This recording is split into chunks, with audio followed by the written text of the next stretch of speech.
Hi, I'm Les Moreland. I'm the current commander, AMVETS Post 2006 here in Leesburg, Florida.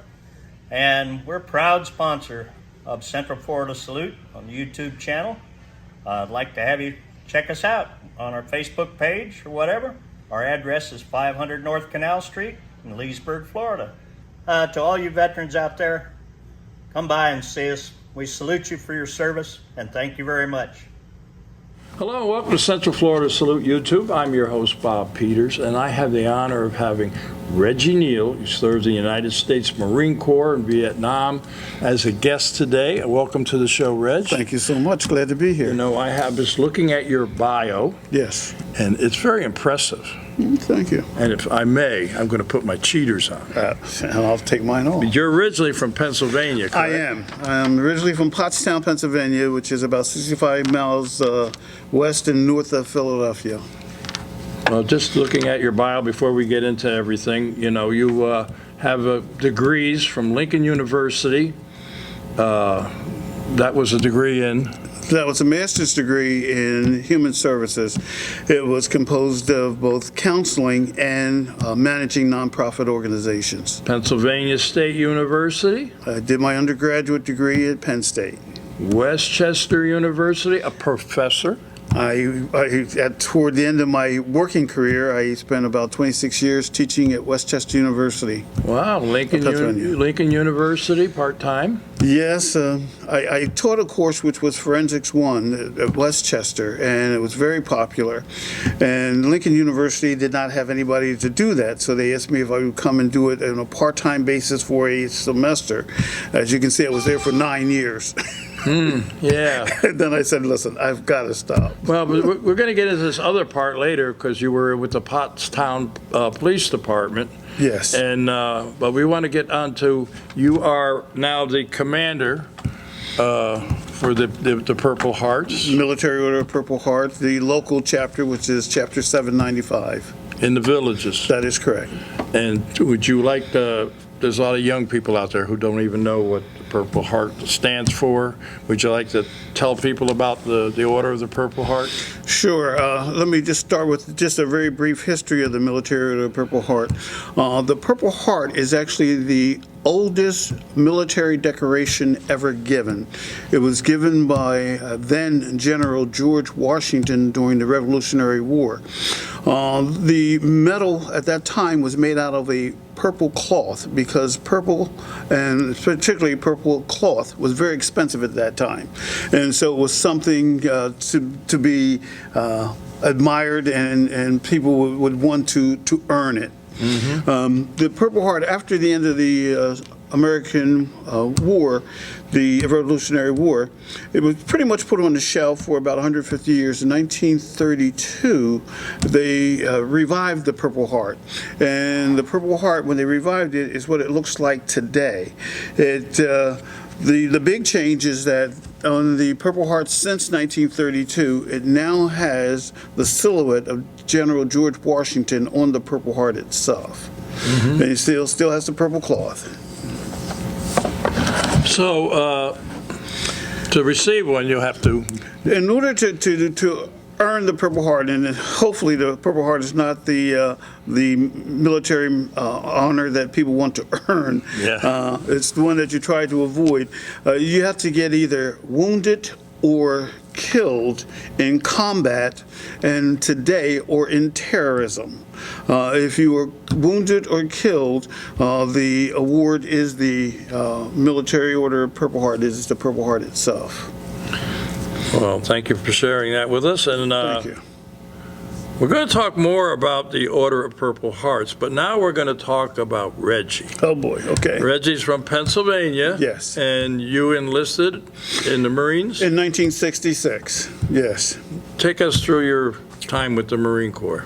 Well, in 1966, right after high school, my best friend Jimmy Howard and I decided that we were going to go into the Marine Corps.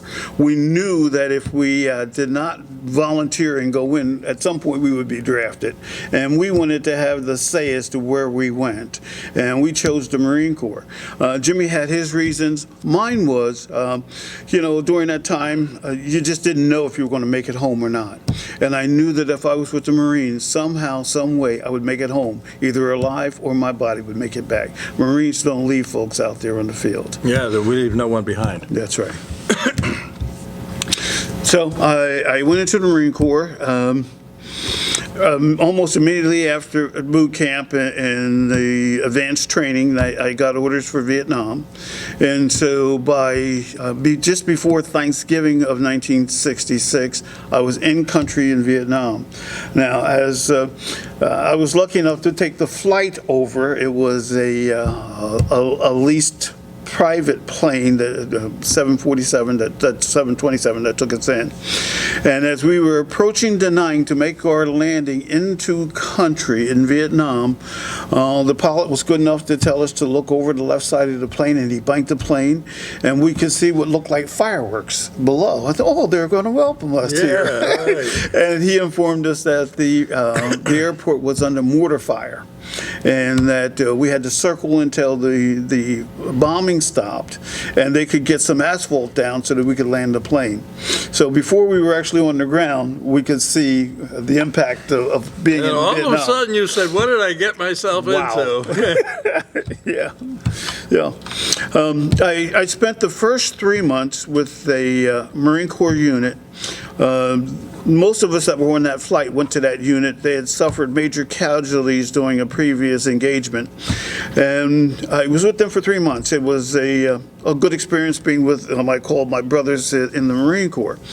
But only 3 months in, I got the message to see the company commander. And I went to the company commander's office, and he said, congratulations, you volunteered to go to a combined action group.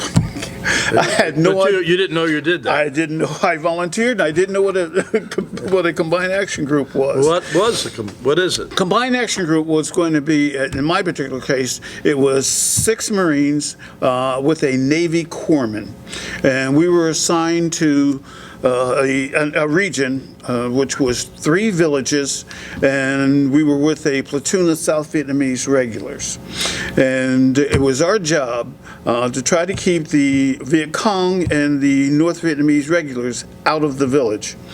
We were at the foothills of the mountain range where the Ho Chi Minh Trail was. So up on the top was the Ho Chi Minh Trail. Down below, we had 3 different villages, and at night, obviously, they could see the lights in the villages. Right. And what they would do is they would come down to the villages to resupply, take the young boys to have them fight on their side, and do all of the other things that people do in war. And it was our task to try to keep them away and to not let them take advantage of the villagers. So that was our primary mission, but also our secondary mission was, because we had a Navy corpsman with us, we were going to do what we call the pill thing. We meant that we were going to go to the villages and help take care of those folks who were sick or injured, and get into the good graces of the community, if you will. And we did that by protecting them and then servicing them by medical services. And whenever we had a little bit of spare food, we'd share it with them. And during the monsoon, when we couldn't get resupplied, they shared their food with us. So it was a two-way street. Yeah. You showed me a thing where you delivered some babies, right? Yeah, I was lovingly referred to me as the catcher. Doc would help deliver the babies, and while I was there, I had an opportunity to help assist in delivering 11 babies. Doc obviously was doing the work. My task was just to sort of collect and hold the baby as the baby was coming out, and so that Doc could tend to the other issues that needed to be done. And so that also endeared us to the 3 villages that we were there. Yeah, you must have developed a relationship and a bond with those people. We did. It's like anything else. People in war, particularly in a small unit like ours, you get to be very close, because you need to rely on others. Your life depends on others. So you learn to respect and to get along with everybody. And the same thing applied when we went out into the villages. before I went to the Combined Action Group, I had heard the other Marines saying, boy, you're going to go there. You can't trust these South Vietnamese soldiers. You know, they'll shoot you when you're in bed, or they'll flee and drop their guns and flee. None of that was true in my situation. With the unit that I was in, we never had that. We helped them. We had to help train some of them, and we trained them to be better fighters. But they never abandoned us. And they were fighting for their homeland, so they had a good reason to be there and to fight. Was their families. When we went into a village, sometimes after we heard, you know, the bombs or the gunfire at night, as we responded and we got there and we ran off those who were there, some of those men were holding their loved ones because their family had died, and because somebody in the village told them that this husband or this son or grandson was in the service. And so. Yeah. And so they were fighting for their family and their country, and so their patriotism was very strong, just like I think our patriotism is very strong. Yeah. You got wounded. That's obviously how you got your Purple Heart. You want to take me through that, if you don't mind? Sure. It started out as any other regular day. We ran a lot of patrols, and again, because there were only 6 Marines, most of the time, either 4 or 5 of us may have went and we let somebody back at the rear. But we were out there, and we would going on a patrol. We were out near the river, which was right at the very bottom of the mountain, that you cross a small river that got into the villages. As we were coming along the rice paddy and the river was there, we began to take fire. And as we began to take fire, as we always do, we moved toward the aggressive action. And so we flanked and we started moving toward it. And as we were moving toward it, the bombs or the M79s and those types of things were coming toward us, and we were throwing everything that we had toward them. It was a full-scale firefight. There were many explosions, but during one of the explosions, there were 3 other folks that were immediately close to me were killed. 1 American, 2 South Vietnamese, and I was wounded pretty badly. And so that's how I got it. It was a full firefight. But I also will say that in the middle of this firefight, of course, we radioed for support, and we received the support, and the Hueys came and they laid down ground fire, but they also had a Huey that came in, strapped me to the skids, and medevaced me out during a full battle. And so, I can never thank the pilot and the crew that was on that helicopter, and our own Doc, who the corpsman, we will call him Doc, our own Doc, who helped hold me together till I could get back to denying to go into surgery. And so I was very blessed, and I was able to. How the good Lord had a plan to bring you back. You know? Get you on salute. I didn't. There's something I haven't done yet, so I'm still here. Yeah. So how long did you have to recuperate? I was a little over a month in the hospital. It's interesting because, right before they put me out, and the surgeon said, son, congratulations, you're going home. And I said, with all respect, sir, if you do your job, I'll go back and finish mine. And he said, son, I'll put you together. And he did. He did an excellent job, and to this day, I'm still walking. And I was able to get back to my unit and finish what we had begun. Wow, you're quite the man. Yeah. So how long were you in country? I was in country for 13 months and 20 days, but who was counting? Yeah, I know. Yeah. To get back to the real world, right? That's what we used to say, right? Yeah. Yeah. Wow. That's so.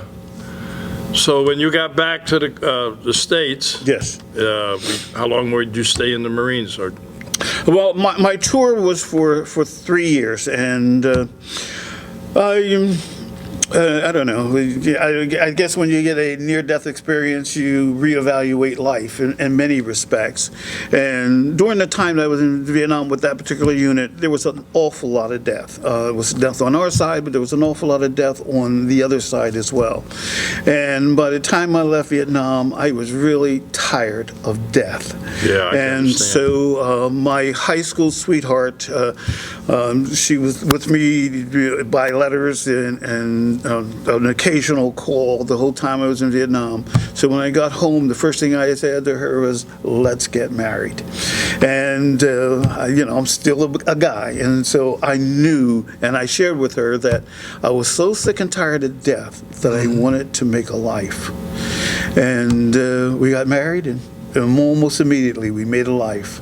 And the good news is my son, who is now 51 years old, Time flies, doesn't just it? retired from 31 years on the police department in Montgomery County, Pennsylvania, which is right next door to Philadelphia County. Wow, that's great. And so life has been very good. So you had the one child. No, I actually had, at the time I had three. I had my son and two girls, and then my first wife and I divorced, and when I met my second wife, she brought a daughter to our relationship, and so I have three girls and my son. Yeah. Well, that's great. That's great. Now, anybody around here with you, or? Well, just my wife and I are here in the Villages. Yeah. Yeah. Yeah. Okay. Well, you had quite the career in the Marines, but afterwards you went to the Pottstown Police Department. Is that correct? That is correct. I spent 16 years on the Pottstown Police Department, and I guess my military bearing and discipline allowed me to rise through the ranks pretty quickly. And they were actually grooming me for police chief. And but the whole time that I was there, I was going to school, and I loved learning and trying to better myself, if you will. And after I earned my master's degree, and again, it was in both counseling and managing nonprofit organizations, the university asked me, Westchester University asked me if I would come and teach a course in criminal justice. And I was very honored to go down and teach a course. Well, it went pretty well, and they invited me back for another semester, and before you know it, I left Pottstown Police Department to go to Westchester to teach full-time. And never really looked back. I enjoyed the experience. And two of my three children actually graduated from there, and wow. So it was a good experience. Yeah. Yeah, you've had quite a career, my friend.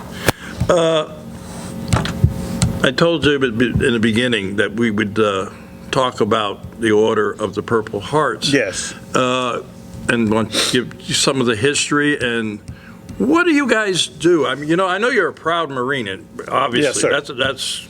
All my Marine friends I know, they're all proud Marines. Yes. But I don't know too much about the Order of the Purple Hearts, other than you had to be wounded to receive the Purple Sure. Heart. The Military Order of the Purple Heart was actually sanctioned by Congress.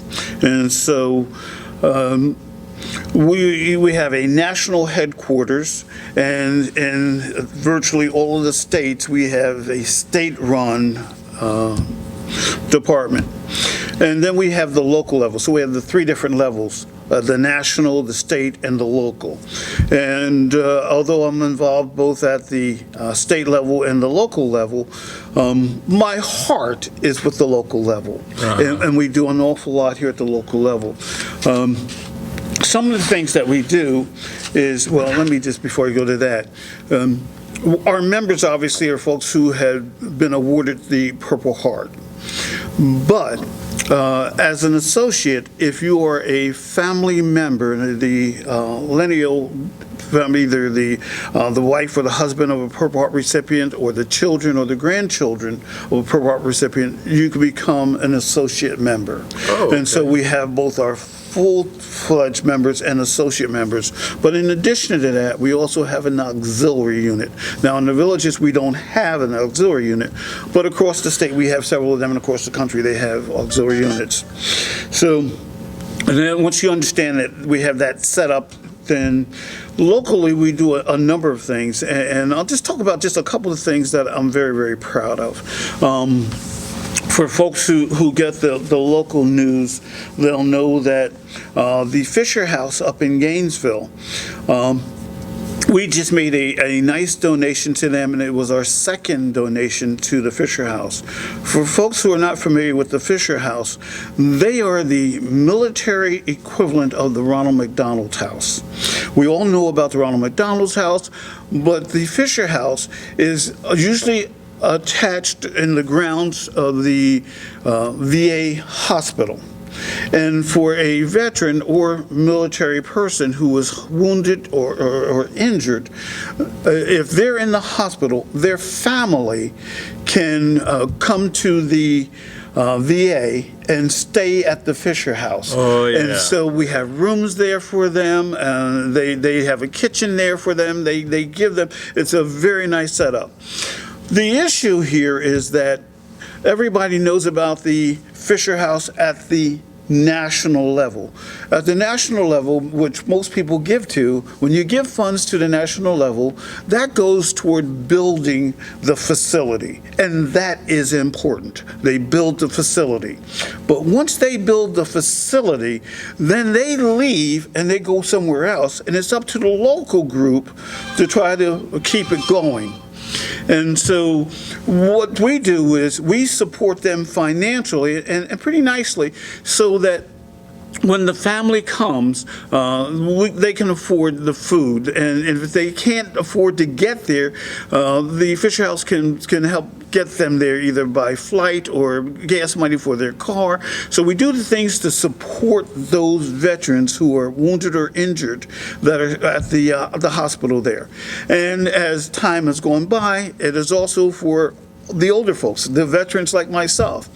We're down here in the villages. We're almost 65, 70 miles away from Gainesville, where the VA hospital is, and the Fisher House, so that if one of our veterans needs surgery, and the wife doesn't drive, but she wants to be there with her husband, she can spend the time that she needs to be up there with the spouse, and the Fisher House takes care of them at zero cost, and so we support that, and so that's one of our big things.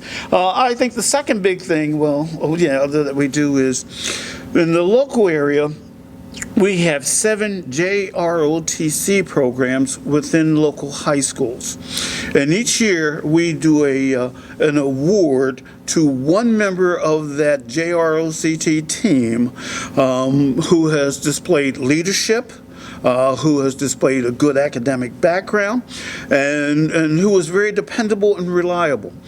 And we give them a medal that they can now wear on their uniform, and the certificate. But locally, each one of those kids that get it, the 7 of them, we give them an additional check for $100, just sort of a thank you, and so that the kids know that they are truly appreciated by our organization.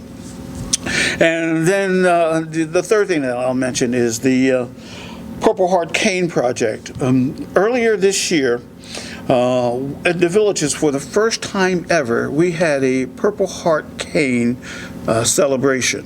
What that means is this: a person who is a Purple Heart recipient, based on their DD-214, any information that's on there, what branch of service they were in, what their rank was, some of the locations where they served, and all of the medals and honors that they won will go on this walking cane. And it typically has an eagle's head on top. It has all of this personalized information on this cane, and we present that to the Purple Heart recipient. It's more than just a walking cane, however, because it really becomes a family heirloom. You know, I have a very good friend of mine, Oscar Morris. Okay. Free canes for vets.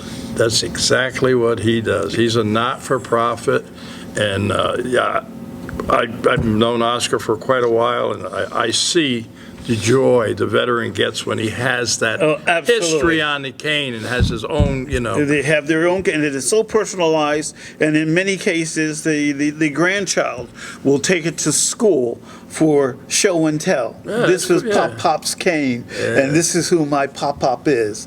And that's heartwarming when we do that. And of course, the veterans. Now let me appreciate that. ask you, what do you do to raise money? Well, we beg. Yeah. That's the bottom line. So do I. We I want to beg. keep this show on the air. We often will sit in front of a Walmart or any place that will allow us. Belk's department store is a big supporter of Purple Heart, as a lot of other organizations, and that's one of the things we'll be doing here shortly. Is Belk's gives us tickets, and these are tickets that we sell for $5. And what we do is we give that patron who's coming into that facility, we give them this for $5.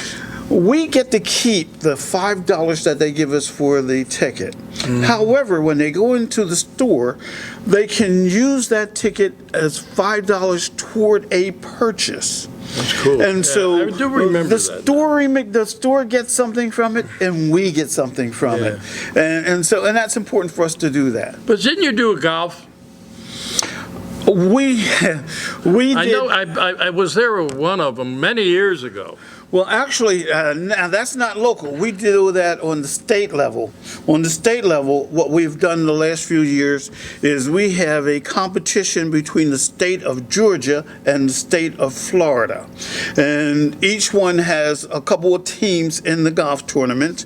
And it is for the trophy, the bragging rights. And I am proud to say that myself and 3 members from the local Chapter 795 were on the very first, the inaugural winning of that trophy, and we brought the trophy home. So you're a golfer? Well, I love the golf. And so we have kept it for a couple of years, but it currently is resting in Georgia. Temporarily. Temporarily, because we'll have the tournament next month. Yeah, And so so you we'll gotta see get what we it can do back. about Yeah. that. That's cool, yeah. Yeah, well, you guys do a lot. I'm glad you came on the show. People don't know, especially a lot of the young people don't know about this. And if somebody wants to be a member, you have a web page or phone number? We do. We do it. We have web pages at both the national and at the state level. And what we do is we get it through the state level. And so I can give you that. It is www.purpleheartflorida.org. And if they go there, it says find a chapter, and they'll go down 795 Lady Lake / the Villages, and that connects them directly to us. That's good. That's good. And I'm glad you shared the information about a relative of a Purple Heart being able to be a part of An associate member. Absolutely. Yeah. Yeah, and you do a lot of good stuff, so. Yeah, and as with most organizations, our members are aging, and we can't see at night anymore, and so it's hard. And so we really do lean heavily on our associate members, and they're a blessing to us. And I will never miss the opportunity to thank those wives and sons and daughters of the Purple Heart recipients that do what they do to support the Purple Heart recipient. Well, I think it's great. I think you pretty much said it all, Reg. Unless there's something you want to say in closing. There's something I want to say. Welcome home. Thank you so much, sir. Appreciate that. And time to say goodbye. So we're going to look at that camera. Look at that camera. Now I know. Marines do not salute unless they have a cover. That is correct. But I was Air Force, and I can get away with it. You can do that. So you do it your way, I'll do it my And way. I give my heartfelt salute to all of those veterans who are out there, my brothers and sisters. Okay, so we're going to say goodbye, and this is how we do it. So all our veterans out there, our active military and their families, we salute you for all you do. Till next time.